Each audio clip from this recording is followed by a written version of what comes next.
My sons, I place the mantle of justice on their shoulders to serve this people as I have served. For a lifetime, I walked the circuit from Bethel to Gilgal to Mitzpah, listening to the needs of the common folk, the farmer, the shepherd.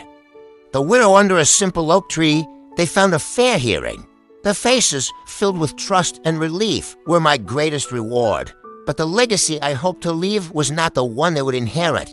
In Beersheba, my son Joel held court, not under the open sky, but in a furnished hall, a throne of his own making, he lounged bored. As a wealthy landowner slid a heavy pouch of silver across the table, his opponent, a poor farmer with calloused hands and a desperate heart, could only watch in horror.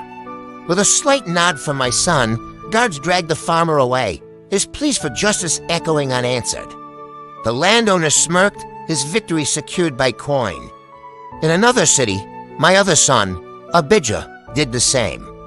He accepted not just money, but a prime bow from a merchant in a dispute. The symbol of wealth and power was led away, a testament to the perversion of his sacred duty. The cheerful trust of my time was replaced by the clink of coins and the heavy silence of hopelessness. Think of the human cost. A young craftsman named Eliab, his life's work poured into a small family vineyard.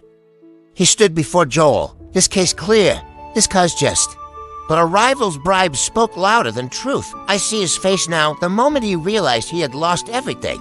The despair in his eyes, his wife's quiet tears, the confusion on his children's faces as their future was stolen, in the corner of a judgment.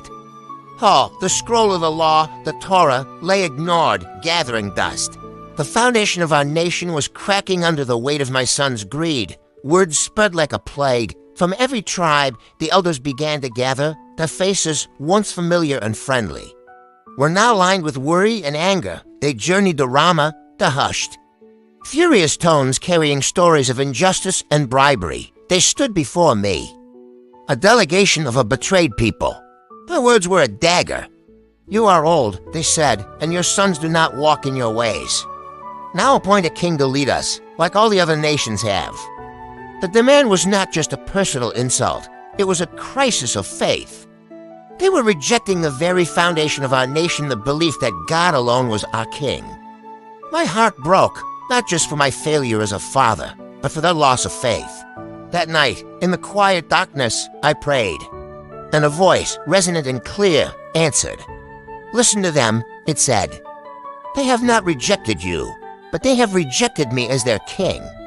I was to warn them, to show them the future they were choosing. I delivered the message. I told them what a king would do. He would take their sons for his army, their daughters for his service. He would seize the best of their fields and vineyards for his own officials. He would claim 1/10 of their flocks as his right. You would become his slaves. I painted a stark picture of servitude, a heavy price for a human ruler. But their resolve was unbreakable. They stared back, their faces set like stone. No. They shouted in one voice. We want a king over us.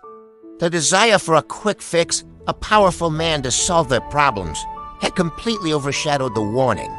They would trade divine rule for a corruptible human system. As I watched the elders depart, their backs turned on the old ways, I felt terribly small against the vast landscape of Israel. They had their answer, and a new, uncertain chapter in our history was about to begin. What do you think? Is a quick fix ever worth the long-term cost? Discuss this story and its lessons, and be sure to subscribe for more explorations into history and ethics.